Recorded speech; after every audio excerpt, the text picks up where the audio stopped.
TV mooy suñu télé. La chaîne de la vérité. tasaare leen ko. asalaamaaleykum cheikh internet de Reubeuss TV asalaamaaleykum cheikh sénégalais comme ni ngeen ko xamee démb soulevé woon nañ fi benn problème benn contentieux bu am diggante l'entrepreneur Madou Sylla ak mairie bu Dakar Plateau tey nag droit de réponse dafa am ñu dalal fi ku ñu ne Ousmane Diop nekk directeur cabinet bu maire bu Dakar Plateau Ousmane Diop boobu yaakaar naa kenn dootu ko présenté fii ci Dakar Plateau parce que liggéey na Abdoulaye Matar Diop liggéey na ak Fadel Gueye ba tey mu liggéey ak Alioune Ndoye mi nga xam ne moo nekk maire bi actuellement monsieur Diop ñu ngi lay nuyu di la dalal. ñu ngi lay delloo nuyoo di leen jox seen wàccuwaay di leen sant di leen gërëm si initiative bu am solo bi ci biir plateau et au delà wax dëgg neex yàlla àdduna ku jëf ñu ne jaajëf te yéen ak Fara mi da ngeen def lu am solo vous êtes des pionniers ci lii ngeen di def en tout cas au niveau de Dakar Plateau je vous remercie et je vous encourage vivement. démb ñu gis Madou Sylla l'entrepreneur def benn sortie wax ni mairie bu Dakar Plateau daf ko amel xaalis war ko fay ba léegi fayu ko depuis 2009 ba léegi lan mooy problème bi. waaw en parlant de problème je ne vois pas de problème parce que bu fekkee yàlla dafa dogal yéen depuis un certain temps en l'occurrence Fara ay yoon may interpeller pour que ma ñëw wax ci seen télé bi. yàlla dogal na man dafa am taxawaay bi nga xam ne mooy sama taxawaay bi nga xam ne lépp li nga xam ne luy yàq la dugguma ci fekkewuma ko waxuma ci wax dëgg yàlla boobu ba léegi mu ngi ciy wax Fara duñu kuñ may jàngal xam na mu baax du dëgg donc du li nga xam ne dama koy inventé sama jikkul noonu laa mel donc bi ñuy ma déggee nag maa du ma wax loolu dama xaw a jaaxle li tax may wax nag mooy information dañ koy équilibré dafa am droit de réponse moi je gère le cabinet du maire te li muy wax xam naa ci lu ëpp sax li ñuy xalaat mais dafay jaadu bu fekkee da nga ay nit dañuy am ay difficulté nga jóg di ci wax di ci dox yaa may dégg am ku sax bàyyi lenn pour jàppale keneen bu ma xëy dégg yeneen wax day jaadu ma rétablir la vérité donc c'est ça ma part de vérité li xew lan la li xew mooy effectivement Madou Laye dafa amoon doon liggéey fii jamonoy gestion antérieure bi nga xam ne moo fi jiitu Alioune Ndoye waaw pour préciser bu sama xarit sama mag Fadel Gueye bi ñuy liggéey yàlla def ñu ameel ko xaalis ci document de passation bi nga xam ne moo nekk diggante Fadel ak Alioune Ndoye loola nekku ci xaalis boobu nekku ci document de passation de service entre les deux maires loolu nekku ca du dëgg mu dem ba jëmmi jamono mu indi ay këyit mooy yi mi doon exhibé démb këyit yi ay DRP la ak yooyu mu nekk ay bon de commande yi nga xam ne amul engagement Alioune Ndoye lu mat ñetti yoon defar nañ document bi yóbbu ko percepteur ne du ko fay à 3 reprises on voulait lui faire que mu defal ko benn engagement intérieur ba pare pour doog a régulariser situation bi c'est ça qui s'est passé mais à 3 reprises mi ñëwee ba jëmmi jamono muy moom di Assane Sène ak ñeen seet si ma wax ak man ci loolu ma wax ceeg Alioune Ndoye wax ceeg moom ba bés ma woo Madou Laye il était peut-être 14h 15h ne ko fekk ma restaurant Astoria ma fekkee restaurant Astoria Alioune Ndoye ngi toog Madou ngi toog ñuy seet naka la ñuy defee pexe pour jëm ko dimbali ci instant boobu ci la waxee ne moom yóbbu na yoon yu tribunal ci instant boobu la wax ne yóbbu na yëf yi tribunal ko Alioune Ndoye nag na ko nag comme yóbbu nga tribunal kon nañ bàyyi ba tribunal def liggéeyam kon parce que dès l'instant que tu as été en justice mënutuñu dañu xaar décision de justice bi donc c'est comme ça que ça s'est passé du dëgg donc vraiment noonu la demee la bonne volonté mooy pendant à 3 reprises defar nañ un document yóbbu ko ñu rejeté ko kon ki ne bëgguma fay daf may jaaxal percepteur moo ne du fay c'est ça qui s'est passé ñu dem ba jëmmi jamono mu waxati ma wax Assane Sène ak keneen que il est dans des difficultés benn jamono sax dem na fi Guinée mais nekk si ay difficultés ñu Assane Sène Mano Papis Nia ñu jàpp ci Alioune Ndoye ba mu dimbali ko et il a omis de vous dire que on lui a remis 3,5 millions. Je le mets au défi. Il a reçu 3,5 millions. C'est simple que ça. Donc quand je dis que nit ki bëgguma dimbali wala bëgguma parce que boo ko politique du ma dimbali je pense que waxu caaxaan daal du dëgg Madou n'est pas un homme politique professionnel dëgg yàlla c'est un opérateur économique loolu lay liggéey de politique bu ne dafa jàppale Alioune Ndoye ca meeting bi man la waxanteel man mii la waxanteel ne ma dama bëgg jàppale Alioune Ndoye en 2014 def un meeting nga xam ne maa koy financé sama bopp pour jàppale ko ma ne ko acca bismillah maa informé Alioune Ndoye bu ne Alioune Ndoye doo ko woo Alioune Ndoye ne la jamais appelé pour mu ñëw jàppale ko mosut am man la waxanteel ne maa koy organisé maa koy financé ma ne ko acca bismillah ba keroog jooj mu fa demee côté Lamine Gueye bu ay bureau ci lañ fa demee meeting boobu ci la amee du dëgg donc te meeting ba la fa ëpp ci nit ñu ñëw fa yóbbu fekk mu indi ay sëriñam ak yooyu donc yàlla xam na ne musul wax ak Alioune Ndoye ci yu muy wax yëpp taa wax dëgg ci la man nag j'ai une position très bâtarde ingrate parce que même sujet Alioune Ndoye ma fekk fii ci mairie bi sama mbokk la moo waxee nit ñi peut-être duñu comprendre mais fii li mu fi xam bari na trop am na pratique yi nga xam ne nag Alioune Ndoye du si dugg parce que quand ma dit que du ñu jàppale xale yi plateau les entrepreneurs du plateau dafa am façon liggéey nga xam ne bu koy liggéey da ngay nangul nit ki aussi façon bi muy doxalee parce que les actes de gestion c'est l'organe exécutif c'est le maire du ma Samba du ma Demba boo bëggee ne ma dama bëgg a liggéey yow yaa ngi may dégg ne boo soxlaa par exemple dara fournisseur mën naa la defaral après ma defal la sa facture nga tegal ma ci 40%. waaye kenn ku nekk am nga sañ-sañ ne loolu dugguma ci donc c'est aussi simple que ça. mais moom dégg nañ ko mu ne dem na ci percepteur ñu ne ko il faut signature Alioune Ndoye te bu ñu Alioune Ndoye dafa bañ. c'est que li muy wax la xamul percepteur dafa ne ko nañ dem ñu defaraat beneen engagement yaa ma de bi nga xam ne dañ koy antidaté Alioune Ndoye bi ñu ñëwee mënu moom du ma ko def. parce que li nga xam ne fekkeewu ma ko du ma jël ay risques def li nga xam ne bu ëllëgee si Cour des comptes wala kenn ñëw fi bu ëllëgee si sama responsabilité lay engagé c'est simple que ça loolu mooy ñàkk signature bi moom il comprend même pas document yi ngay gis nii c'est la Cour des comptes nit ki nag bu fekkee day liggéey bëgg a jubal wax dëgg yàlla nangu leen ko loolu rek da nga koy nangu loolu la wax percepteur ne ko demal mu changé ko defal léegi-léegi antidaté ko def léegi-léegi bi ñu ko waxee muy du ma ko def parce que moo ko defee boo léegi boo amee problème ma responsabilité elle est engagée te fekkee wu ko yëgul tinu mais est-ce que amul beneen moyen wala solution boo xam mën nañu ko trouver diggante moom ak mairie bi. non dama lay wax ne la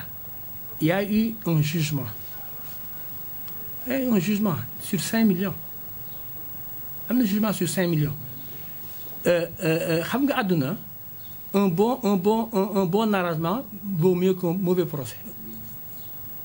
xaw ma je sais plus. donc loolu lañ jublu woon di waxtaan ci waxtaan boobu pour defare ko moo jur 3,5 millions yi ñu ko jox sur les 7 millions yi mu déclaré alors que 5 millions le tribunal wax Madou du miim ne jox nañ ko 3,5 millions du ko miim. mais j'espère que am na ay kayit yu ko firndeel. dama ne àdduna nit ki bu nekkee ci ay jafe-jafe nga woo percepteur defar kayit percepteur du ma ko fay yaa mooy dégg da ngay seet pexe boo dimbalee nit ki parce que ni ku nekk nit nga rek waaw mais cette pexe yoo ko dimbalee te moom mënul waat ne mënul miim ne diggante boobu effectivement jox nañ ko fi 3 millions 500 pour mu régler ay problème parce que en ce moment là percepteur moo bloqué dossier bi. mais tey genre problème yi su amee tey ci diggante mën nañ ne opérateur économique ak mairie mais est-ce que après ñoom pour liggéeyaat ak yeneen opérateur économique dina facile parce que xam nañu état continuité la tey mairie bi ëllëg mën na fi jógee ñeneen toog est-ce que ñi nga xam ne ñu ngi liggéey ak ñoom du leen ragalloo tamit ñuy xalaat ne problème bi mën na leen dal un jour. non c'est-à-dire que il faut que aussi ñu xam la mooy continuité day fekk nga def teg yëpp ci yoon. am ñi nga xam ne ci jamonoy Fadel wala jamonoy Ablaye Matar ñëw nañu am ay seeni gagné marché ñu yéex leen a fay parce que entre temps des équipes se sont succédé ñii Fadel fay ko. de la même manière Fadel aussi bi mu fi jógee am ñi nga xam ne ci ay gestion la Alioune fay na ko am na fi ay ceeb am na fi lu nekk Alioune fay na ko mais li nga xam ne ñaar ñi nga xam ne ñoom ñooy remplaçante bi ñuy paree ñu def un document. ci biir document bi lii muy wax nekku ci boo si bëggee dugg ndimbal moo tax nga siy dugg rek mais nekku ci document bi pour commencer nekku ci document muy benn te teewul loolu waa ji à 3 reprises je te dis 3 reprises defal na document yóbbu ko percepteur rejeté ko bi ñu ko defee ba nga xam ne yàlla def na percepteur nanguwul loolu bëggoon ko signé loolu leneen li nga xam ne ay anti-d'attaque ak defaat benn engagement nga xam ne bu concerné moom gestion il dit du ma def lii parce que man effectivement gisuma matériel commandé wu matériel n'est-ce pas donc su nit ki da nga koy nangul loolu parce que ay actes de gestion la et l'organe exécutif moom mooy responsable ay actes de gestion du ma sàmm du ma dem ba man li tax ma ciy wax parce que man dox naa ci wax naa ci sonn naa ci dajale naa leen lu def naa ko ba yàlla def si li mu annoncé woon sur les 7 millions ñu jox ko ci 3 millions 500 te li may wax ni Assane Sène seddala si Papis Niang seddala si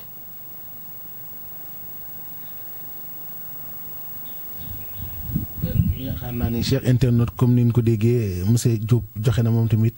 ay firndeel expliquer mbir yi ni mu demee tey ban message ngay lancé monsieur Sylla. non dama doon wax ne dama xam nga sànq suba dama gis sama rakk Kodjo defee na poste j'ai failli ne pas sax wax ci seen télévision bi parce que nit ki fekkee da nga nekk en certain niveau de responsabilité dafa am yi nga xam da nga koy dépassé dootoo si wax sax du dëgg il a parlé de l'histoire de l'aigle et du corbeau ko xool poste yi di nga ko gis doo ko xam nga donc man li may wax Madou Sylla qu'il sache raison garder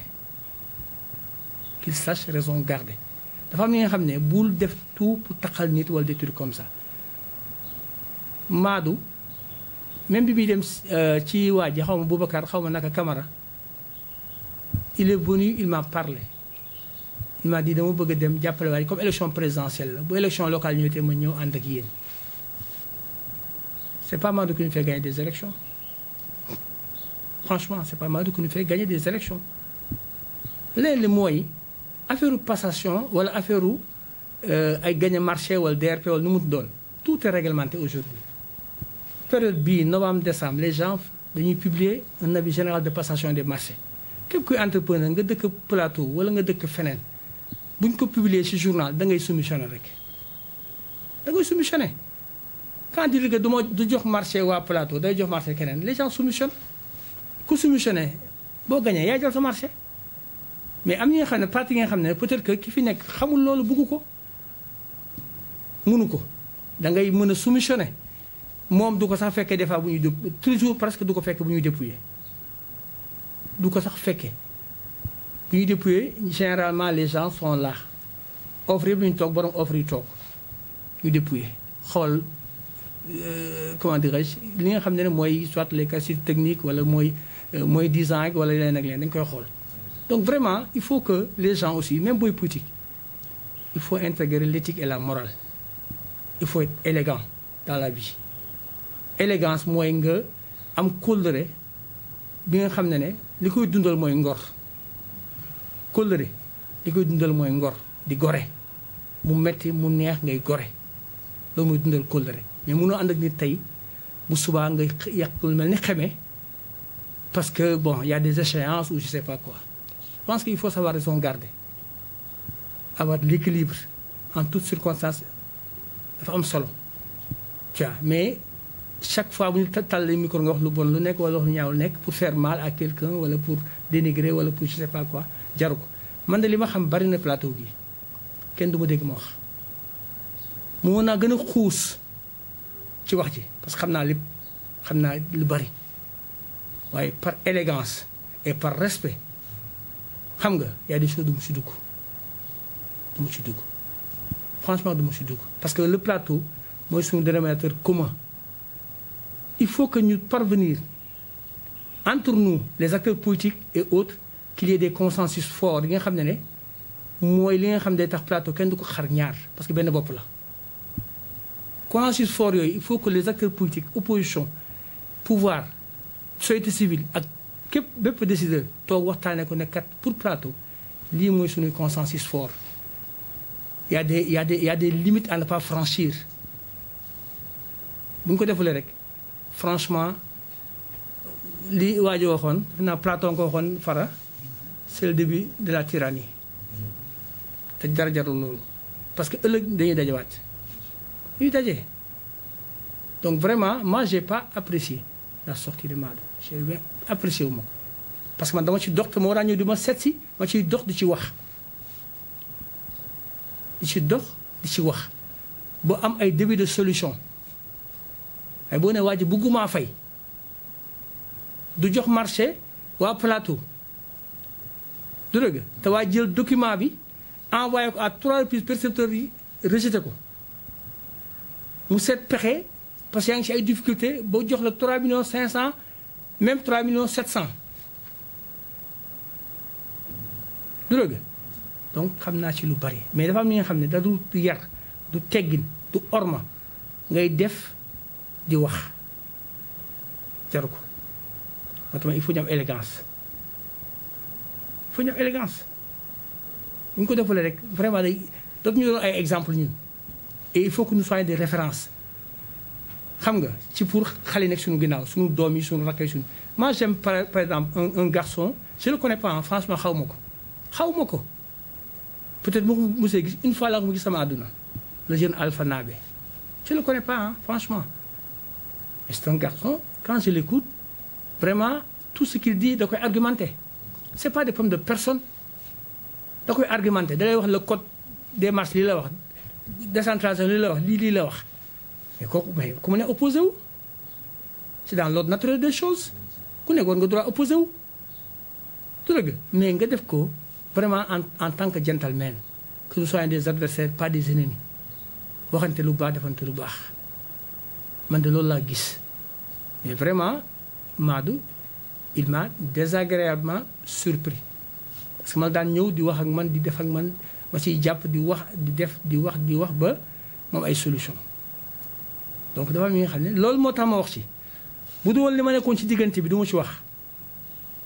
mais maa nekkoon diggante bi di defar kon li ma ci xam c'est ma part de vérité dafay jaadu ma wax ko nit ñi xam ko waaw da jaadu te li ma waxul moo ëpp parce que waruma comme li ma wax sànq il faut être élégant pour joxante cër parce que boo léegi si biir ñooy dajawaat ñu daal si ASC ñu daal si koñ ñu daal fu nekk donc am ñu xam dara jar ko je remarque de plus en plus les gens ils ont essayé de caricaturer Alioune Ndoye comme quelqu'un de méchant quelqu'un de belliqueux quelqu'un de mais li ñu waroon wax mais voilà un grand travailleur lépp li nga xam ne mooy si wàllu foncier si plateau gi